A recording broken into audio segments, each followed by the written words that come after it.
Olá! Estamos começando mais um Diálogo Aberto, um programa produzido pela Faculdade Palotina de Santa Maria em parceria com a Universidade La Salle.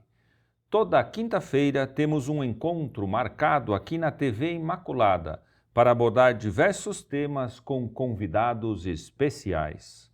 Hoje recebemos o professor Francisco Schulbeck, docente da disciplina de Direito Penal da Faculdade Palotina e juiz do Juizado da Infância e Juventude de Santa Maria.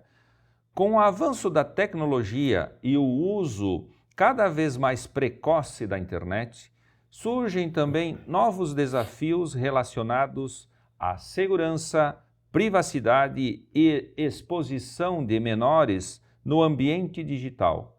Desde março deste ano, entrou em vigor no Brasil o chamado ECA Digital, um conjunto de diretrizes que atualiza o Estatuto da Criança e do Adolescente para o contexto online. O Dr. Francisco nos ajuda a entender melhor o que muda na prática, quais são os direitos garantidos e os deveres de pais responsáveis, escolas e plataformas digitais. Bem-vindo, professor Francisco. Obrigado, professor Jolair, obrigado pelo convite. Eu cumprimento também a todos os espectadores desse programa Diálogo Aberto. Obrigado. Professor Francisco, para começarmos, o que exatamente é o ECA Digital e por que ele se tornou necessário neste momento? Então, o ECA Digital, ECA é Estatuto da Criança e do Adolescente, né? Nós já tínhamos uma legislação desde a década de 90 com esse nome, e agora houve uma nova lei, Lei 15.511 do ano passado, que entrou em vigor, começou a valer em março deste ano, e que trouxe uma série de alterações em outras legislações e também algumas ferramentas novas para que o direito possa operar nesse ambiente digital, com o objetivo principal de proteção a crianças e adolescentes nesse ambiente digital. E ela se tornou necessária por causa da percepção que se teve de que as ferramentas que até então tínhamos, tanto no Estatuto da Criança e do Adolescente, quanto, por exemplo, no Código de Defesa do Consumidor, Lei Geral de Proteção de Dados, elas eram insuficientes, ferramentas jurídicas, eram insuficientes para a proteção mais adequada e eficiente de crianças e adolescentes no ambiente digital. E quais foram as principais mudanças em relação ao Estatuto da Criança e do Adolescente tradicional?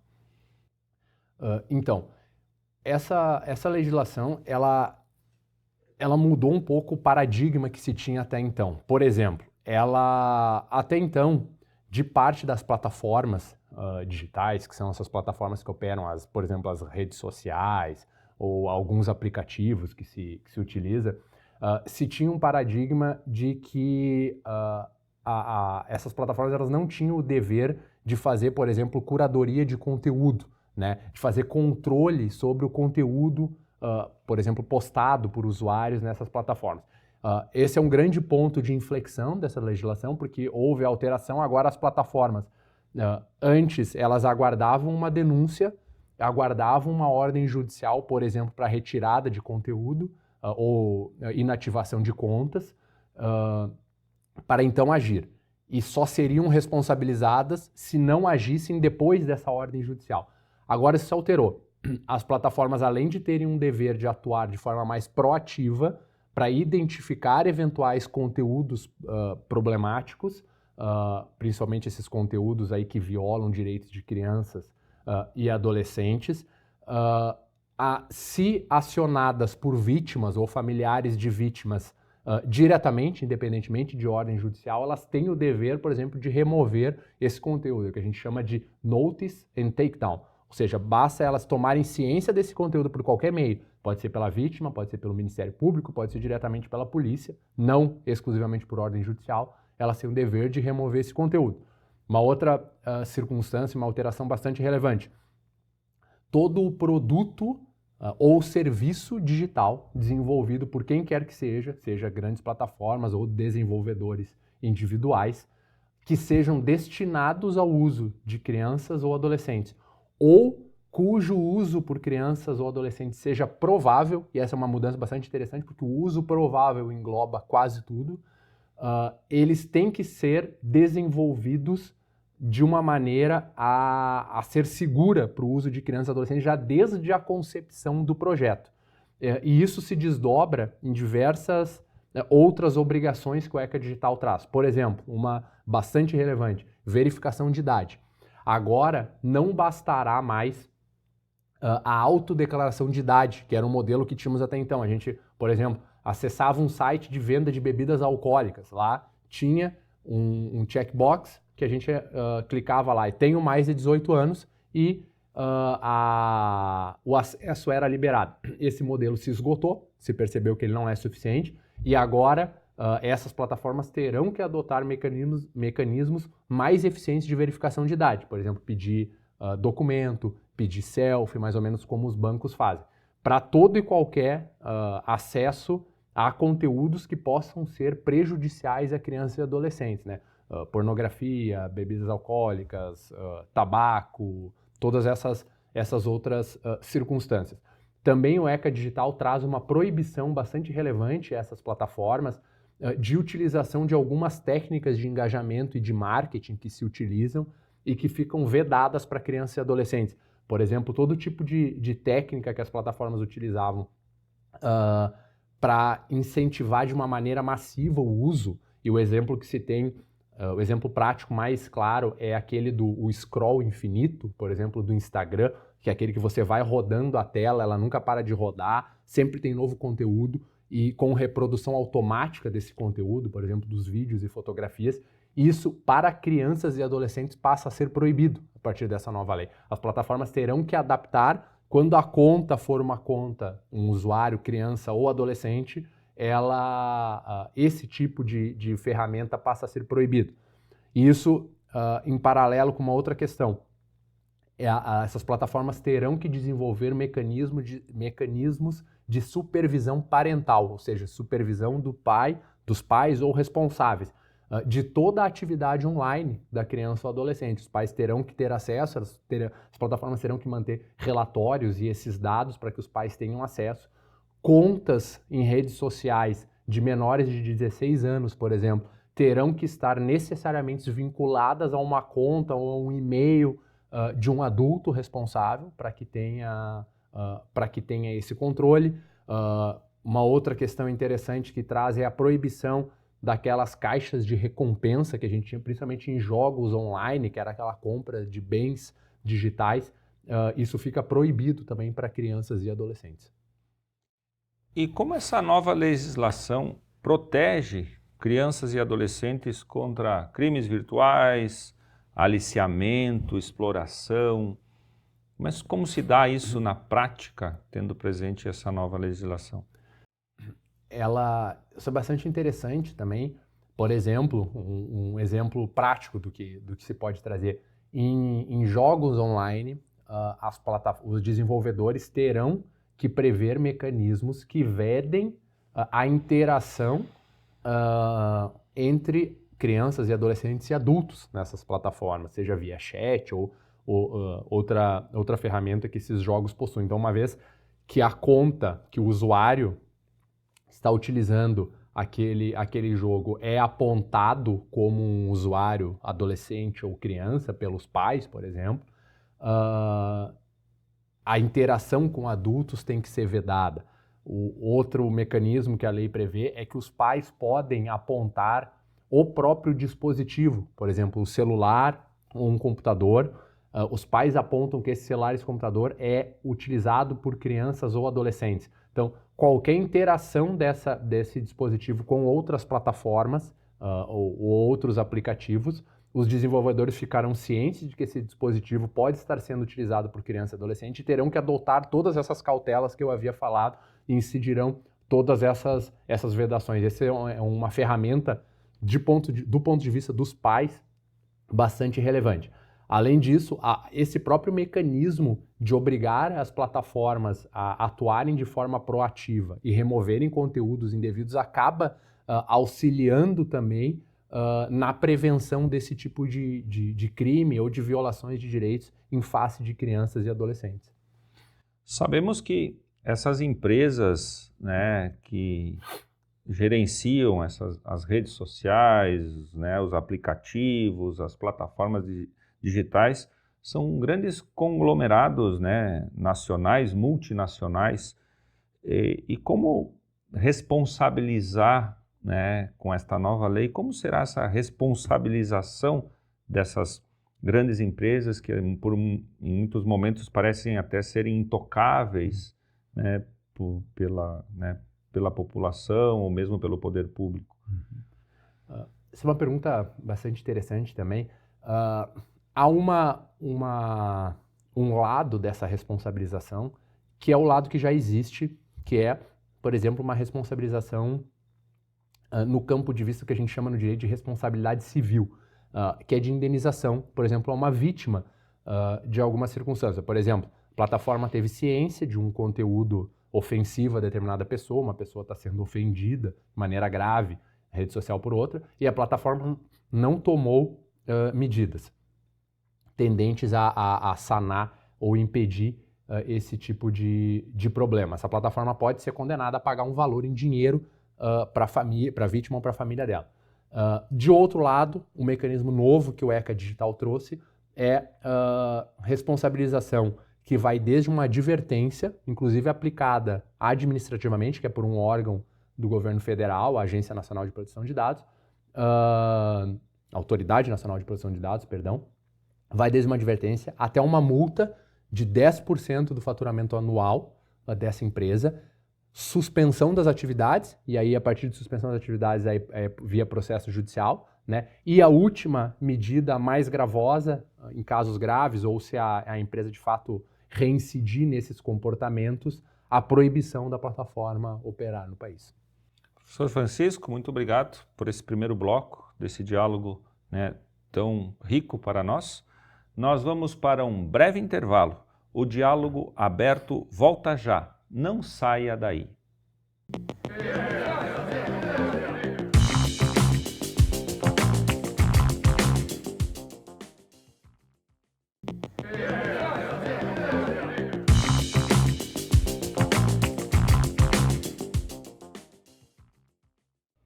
O programa Diálogo Aberto está de volta. Hoje nós recebemos o professor Francisco Schubeck, docente da disciplina de Direito Penal da Faculdade Palotina e juiz do Juizado da Infância e Juventude de Santa Maria, que conversa conosco sobre o ECA Digital. Professor Francisco, encerramos o primeiro bloco falando sobre a responsabilização desses grandes conglomerados de empresas que controlam as redes de aplicativos, né, as redes sociais. E em relação à responsabilização dos pais e responsáveis, né, desse jovem, desse adolescente que acessa a rede social. Como eu falei no primeiro bloco, o ECA Digital traz essa série de ferramentas, né, para serem utilizadas pelos pais, né, para supervisionar a atividade online dos filhos, aquelas pessoas sob os seus cuidados. Mas, obviamente, essas ferramentas precisam ser utilizadas de forma efetiva, não basta elas existirem e os pais permanecerem omissos quanto a esse dever. No limite, os pais podem ser chamados em casos graves e responsabilizados, por exemplo, por uma atividade danosa dos filhos, um filho que no ambiente online cause danos a outras pessoas, seja via ofensa ou alguma outra circunstância. Os pais podem sim ser chamados à responsabilização aí financeira, né, de pagar uma indenização para essa vítima ou para a família da vítima, e dependendo da circunstância, em casos mais graves, né, inclusive uma responsabilização aí criminal por eventual omissão, né, se for uma questão realmente grave. Então, alguns cuidados que é necessário que os pais tenham, que exerçam, como se exerce vigilância sobre os filhos. E isso, vigilância e cuidado, é um dever essencial de pais irresponsáveis. Como se exerce vigilância e cuidado no ambiente real, na vida normal, esse cuidado, essa vigilância tem que ser exercida também no ambiente digital. E em relação às regras para uso das redes sociais por crianças, né, idade mínima, o ECA Digital discorre sobre isso ou isso fica a critério mais particular da família, dos pais? O ECA Digital traz uma série de regulamentações, né? A principal delas é a questão, por exemplo, de necessariamente menores de 16 anos terem que ter a sua conta ficar vinculada a uma conta ou algum e-mail dos pais ou responsáveis, né? Então, não é a criança ou adolescente que utiliza e não vai ter uma margem de manobra ampla na rede social. Ele vai estar sob vigilância, né? Essa conta vinculada, toda a atividade online dessa criança ou adolescente estará vinculada a essa conta do pai ou da mãe para poder fazer esse controle, né? Da mesma forma, a utilização demanda sempre, e pode uma utilização indevida, né, de rede social por crianças e adolescentes, como eu disse anteriormente, pode sim levar a uma responsabilização de pais e mães ou responsáveis que se tornem omissos nessa questão. Em relação a isso, a gente percebe muitas vezes que, né, o perfil da criança, da adolescente, é administrado pelos pais em algumas situações. E aí há uma exposição excessiva dos filhos, né, nesse mundo virtual. Como isso se dá, né, nesse âmbito do ECA Digital, as responsabilizações quanto a isso? Porque o pai tem ciência, ele administra a conta, ele autoriza. É suficiente somente essa autorização do pai, do responsável, para que isso aconteça? Ou tem outros caminhos que precisam ser seguidos para, de fato, essa conta existir no mundo virtual e essa criança se expor ali? Isso bastante importante, é uma fonte de problemas no dia a dia de uma vara da infância e juventude. A gente tem que separar um pouco. A hiperexposição de crianças e adolescentes em redes sociais ou no ambiente online é um problema por si só, né? Isso pode vir de várias formas, e inclusive às vezes de formas bem intencionadas. Uma mãe que por exemplo, poste reiteradamente as fotos do seu filho ou da sua filha pequena, né? Às vezes ela faz isso para mostrar para a família, não há uma má intenção, mas é uma hiperexposição, né? Isso pode causar um dano futuro para essa criança, para o adolescente ou até mesmo presente. De outro lado, há a questão do que a gente chama desses influenciadores mirins, né? E aí é um problema um pouco mais complexo. O que acontece? É um fenômeno recente e aí crianças às vezes bastante novas, né? Numa idade bastante tenra, mas também adolescentes, que isso acaba se tornando uma fonte de renda auxiliar da família, se torna praticamente um trabalho, né? Porque a gente sabe esses influenciadores, eles fazem parcerias comerciais com empresas, há uma troca, há participação em campanhas publicitárias, né? A gente sabe, há uma série de empresas, e quanto maior o perfil, mais abrangente, com maior alcance o perfil, mais empresas interessadas em colar a sua marca nesses influenciadores. Isso é um problema que já vem se verificando, já vem se visualizando há bastante tempo, e o ECA Digital traz uma previsão bastante interessante. Não está provavelmente no ECA Digital, está no decreto que o regulamentou, mas está nesse ecossistema de legislação, que é para esses perfis que estão atuando de uma maneira quase profissional, que se tornou uma fonte de renda, praticamente um trabalho, a necessidade de uma autorização judicial prévia, que os pais peçam autorização judicial para continuar mantendo esse perfil ou para abrirem novos perfis. E o judiciário, eu já enfrentei casos assim, e essa tem sido uma tendência, o judiciário tendente a não autorizar esse tipo de situação quando se vislumbra que aquilo se tornou um trabalho para a criança ou para o adolescente, porque sabemos todos que trabalho infantil é proibido. Então, às vezes a rotina de gravações ou de produção de conteúdos é tão intensa que isso se tornou um trabalho para aquela criança, para adolescente, com todos os efeitos deletérios de trabalho infantil que são amplamente conhecidos. Entendi. Eu sou de uma geração que a gente conviveu, fazem 25 anos que eu sou professor da educação básica e convivíamos muito com o bullying, em sala de aula, que se estendia para fora da sala de aula, para fora da escola. Com a internet, e as redes sociais, a gente começa a ter acesso, já há algum tempo, ao cyberbullying, que é esta violência que acontece, às vezes inicia lá na escola, na sala de aula, em algum outro ambiente e se estende para a rede social. Como isso é visto ou tratado a partir do ECA Digital? O cyberbullying hoje ele é um fenômeno que eu digo, todo bullying, ou ele inicia no ambiente virtual ou em algum momento ele vai avançar para o ambiente virtual, né? Não há mais uma diferenciação clara entre o bullying do ambiente real, analógico, para o cyberbullying, né? Eles são, há uma interconexão, são intercambiáveis essas duas circunstâncias.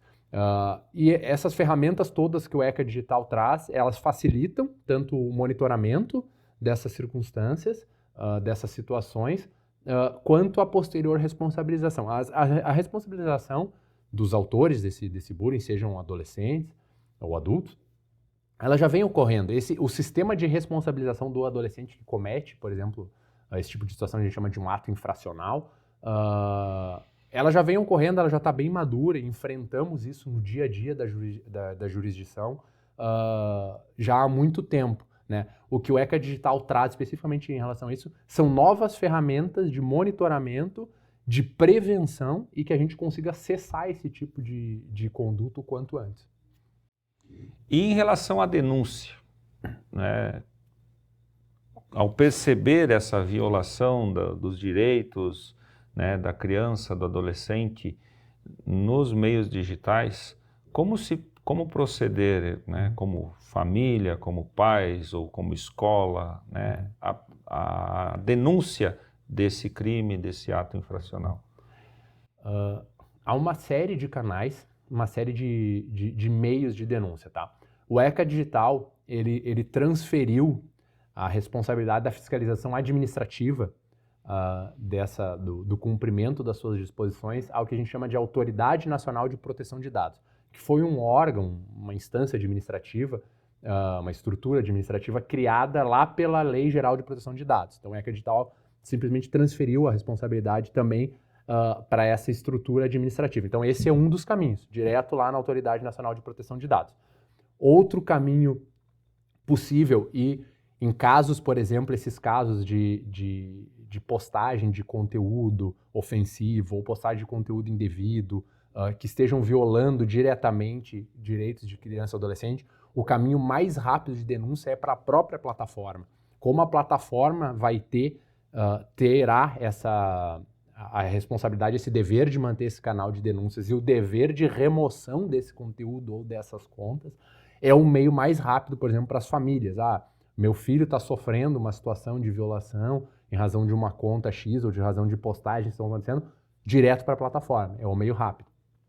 Em paralelo a isso, quando se trata de uma questão criminosa, de um ato infracional, sempre também o caminho das polícias, seja as polícias civis, que são as polícias dos estados, aí dependendo do estado onde cada pessoa reside, ou a própria Polícia Federal.